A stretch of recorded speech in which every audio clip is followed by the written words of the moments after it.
Hello again, everybody, and welcome back to The Angel with Michael Conniff. I'm your host. We are a companion podcast to The Accelerator, available on all the major platforms: Audible, Amazon, Apple, also those that do not begin with A, all the major Audible, or I should say, podcast platforms, but also Spotify and YouTube with both audio and video. Also, make sure you're signed up and subscribed to our Substack newsletter, conniff.substack.com. That way you get everything sent directly to your email box. We've got close to 8,000 people getting it that way. So love that as well.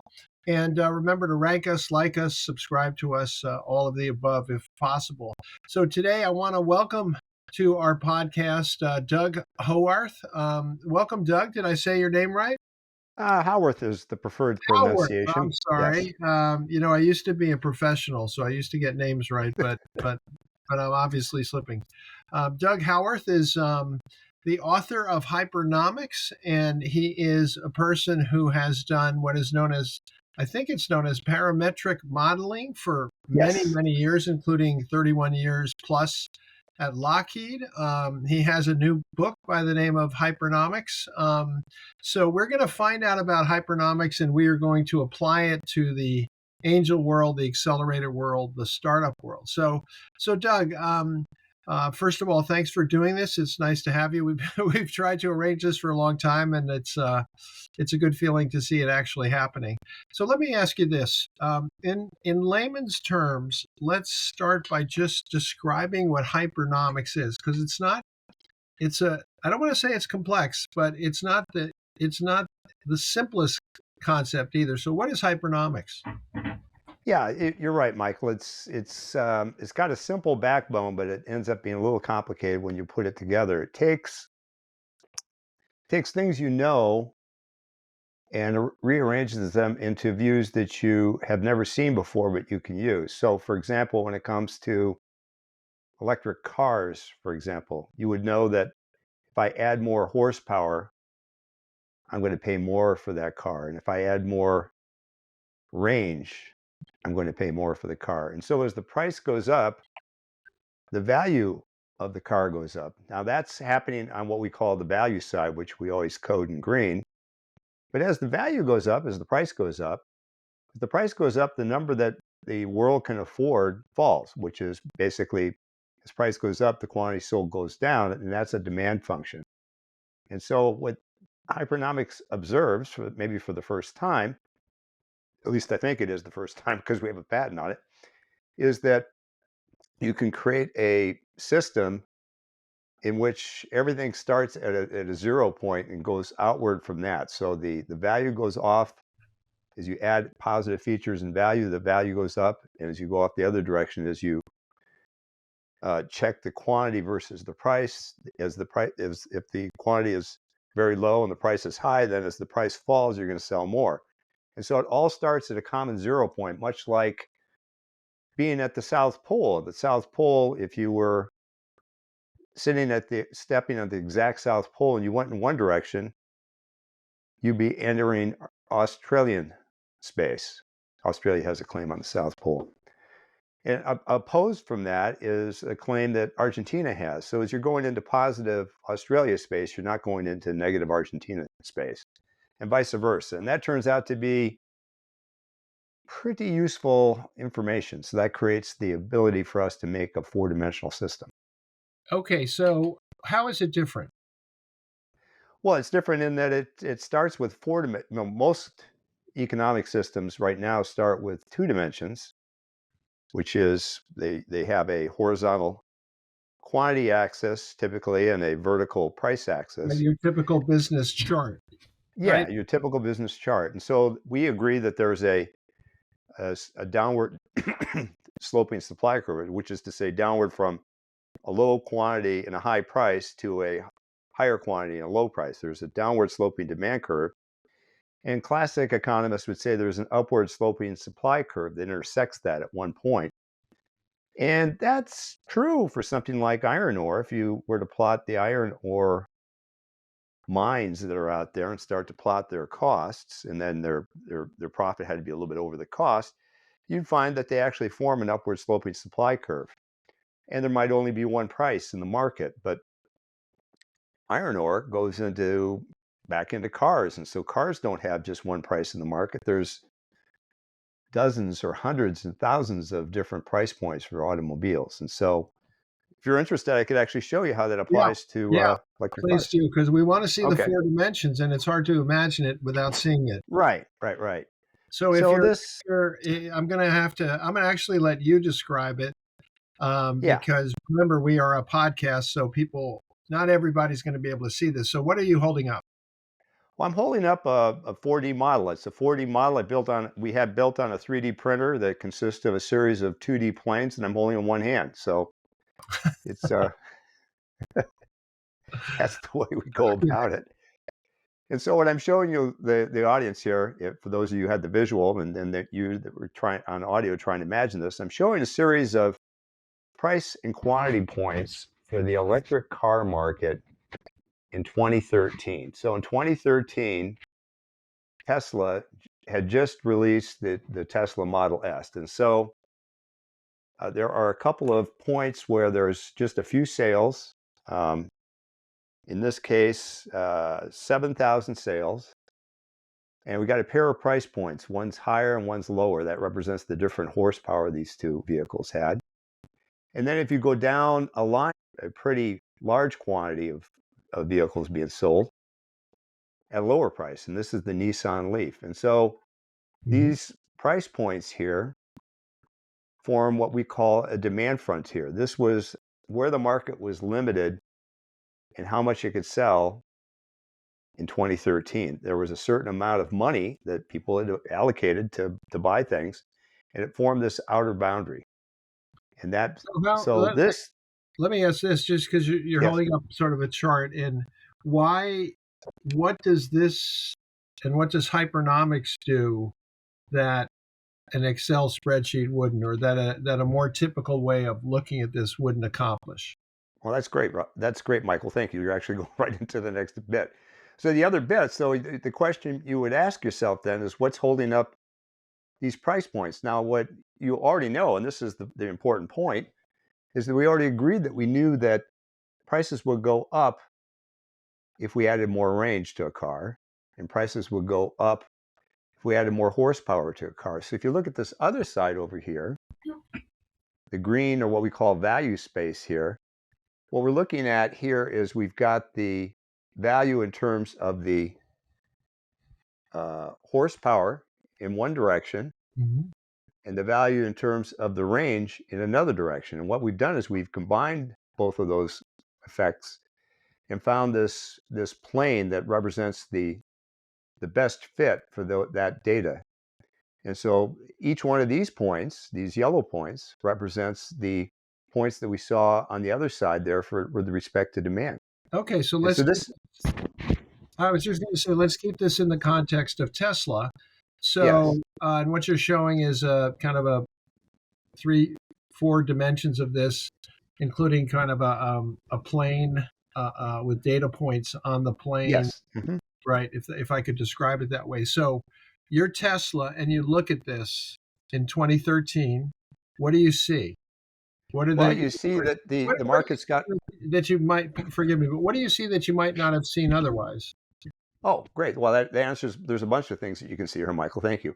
One is that the points that are below the surface may be underpriced. This is price. Remember, this is the vertical axis here. So if you're below the surface, you may be underpriced, or there may be other features that are important to the buyers. And if you're over this plane here, you may be overpriced, or there may be other features that the market is considering. The other thing that you can see here is this creates a map.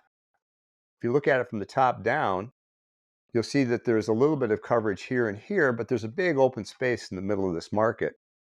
And very interestingly and very usefully for Tesla, what they did is intuitively, I don't think they drew this, they knew that they needed to put other vehicles into this open space. So that's where the Tesla Model 3 and the Model Y ended up, is they ended up in this open space here, and use these relationships to their own advantage to create a product that in our vernacular, in the market's vernacular, we created a product that the market wants, demonstrated by their demand, wants, doesn't have, and doesn't have is demonstrated by these open spaces, and can afford. So it's inside this demand limit. And so that's what this does for them, is it lets people create a map for themselves. So if they're already building a product, they can figure out if they're underpriced or overpriced and what would happen if they changed those prices. And if they're thinking of buying a product, it tells you what the best deals are in the market. And if you're entering the market, it tells you the best places to enter the market. And tell me, this discipline of parametrics, which Hypernomics is your book is based on. Yes. What is parametric? How would you fill in the blank? Parametrics is the study of blank of what? It's the study of well, typically in modern usages, it's the study of the cost and the schedule and the risk of a various project. So parametric analysis typically addresses those elements. But what we've discovered is that you can get the cost perfectly analyzed, and you get your schedule perfectly analyzed. But if you don't understand what the demand and the value is, your whole thing can blow apart. So a case in point there would be, many of your listeners know probably of the DeLorean automobile that came out in the 80s. If they've seen And the for movie, those of you who don't, John DeLorean. yeah, if they've What's seen that? the movie Back to the Future, they've seen Yeah, the car. Yeah. right. If you've seen Back to the Future, you've seen the DeLorean automobile, and that was a very slick looking automobile. And John DeLorean bet really heavily that people would really go for the style of this vehicle. And there's a lot to be said for adding style to the vehicle, and he got some buyers for that. But he priced this vehicle at $25,000 in 1983, and it had 130 horsepower. Now, other cars that would have been relatively, satisfying that horsepower requirement would have had roughly double the horsepower. So he was undercutting the horsepower that the buyers wanted by about half. Hmm. And so he did two things wrong. Was he messed up? He didn't correctly estimate the value of his product, and then he built many more than the market would support. He didn't do the demand analysis, which he could have done from the year before.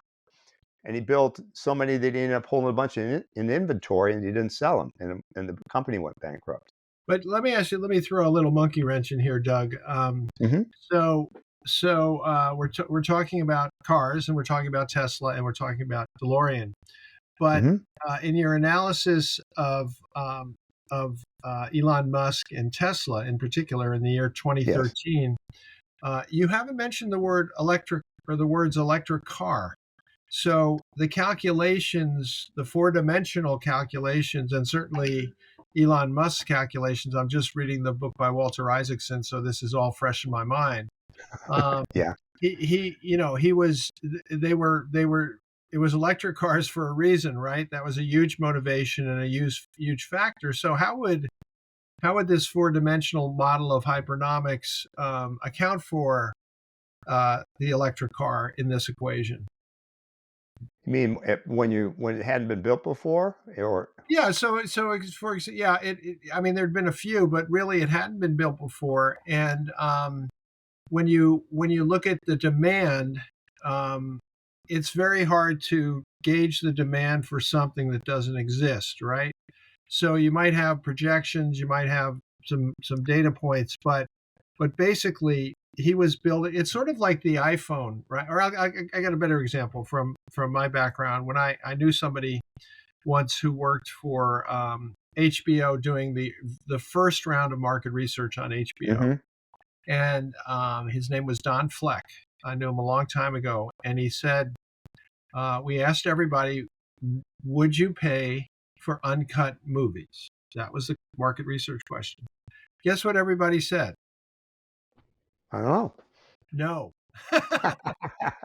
Because I get movies on television now with commercials, and that's fine. That's all I need, and the rest is Right. history, right? So the point being that in a model like this, you're only good as your assumptions and your data, I would assume. So in your analysis of it, you haven't mentioned the electric car, but wouldn't it be very hard? Wouldn't that be important in terms of demand, and yet very difficult to gauge because it didn't exist in Well, 2020? interestingly, something can have a different product form and still have the same demand curve. And it works out, which we've studied this, anticipating a question much like you've just given me. We've plotted where the maximum price quantity points are for the cars that are most popular in the electric car market and the internal combustion engine market. And it turns out that they both abide by the same demand frontier. You're just swapping out. So it doesn't matter. So you're saying even in 2013, when there were no electric cars, Right. I guess back then you would assume that it would have the same demand curve, right? It would have to be an assumption, right? Because it hadn't happened yet. Well, yeah, back then it would be an assumption. Now, very interestingly, back to your other point, it works out that if you take spy satellites, military satellites, and then unmanned drones that we have, now those are all different product forms. The spy satellite has this huge, can have a very large orbit to it, and then military satellites typically are in low Earth orbit, and then of course unmanned air vehicles fly. They all abide by the same demand frontier. And in fact, they all abide by the same value responses that people want. So basically, when you're buying a drone or a satellite, you're paying for how high it goes up in the air, how long it's up in the air, how fast it goes, and what payload it carries. And it turns out that those four variables apply to everything that's in that market. Now, back to your other question, though, when it comes to electric cars, there's a premium that people will pay to have something that's electric because it's cleaner.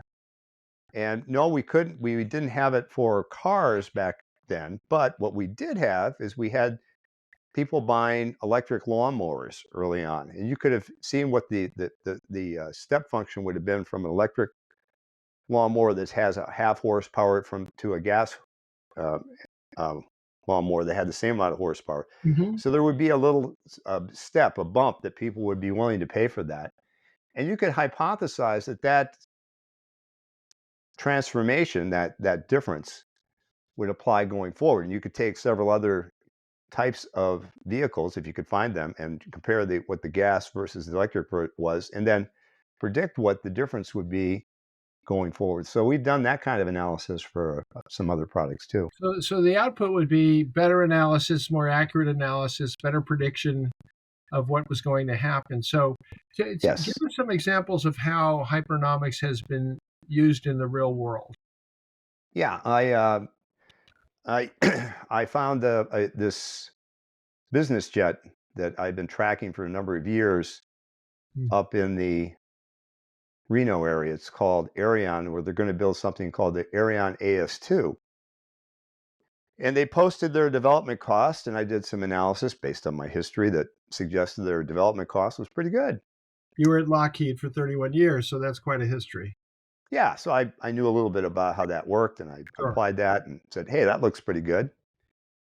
And then I said, well, what's the value of the thing? And so I took a look at the speed and the number of people they carried, and they wanted to charge 120 million. And by some measures, the plane was worth 160 million. So they got that right. So then I said, well, what about demand? So for those of you listening that may have heard this guy sing before, there was a guy named Meatloaf, Mr. Loaf to You. Meatloaf had this song entitled 2 out of 3 Ain't Bad. So they already got the value, which is what the price point is, and the cost right. What about demand? They've already got 2 of the 3. Is that good enough? Well, it turned out that there was a demand frontier that they hadn't studied, and they were projecting they were going to sell 300 in 10 years. And my analysis said when they started out, they could sell 47. So when they launched with 20 orders. 5 years later, they still had the 20 orders. Hmm. Now, the frontier had moved a little bit in their favor, but not much. And so I said that their vehicle is worth every penny. It was worth 160 million, but there weren't enough pennies in the world to buy it. So I So got this angry response from them, and the whole program went under. define what a demand, or explain, give us a definition of a demand frontier. A demand frontier is a self organizing feature of markets in which people depict the maximum amount they're going to buy based on the price and the maximum amount that they're going to absorb based on the quantity. There are two types. There's what we call an upper demand frontier relative to price and an outer demand frontier relative to quantity. There's a saturation point and there's a price limit.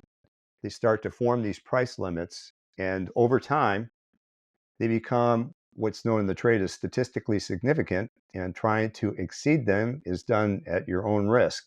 And that's what we've seen happen more than a few times.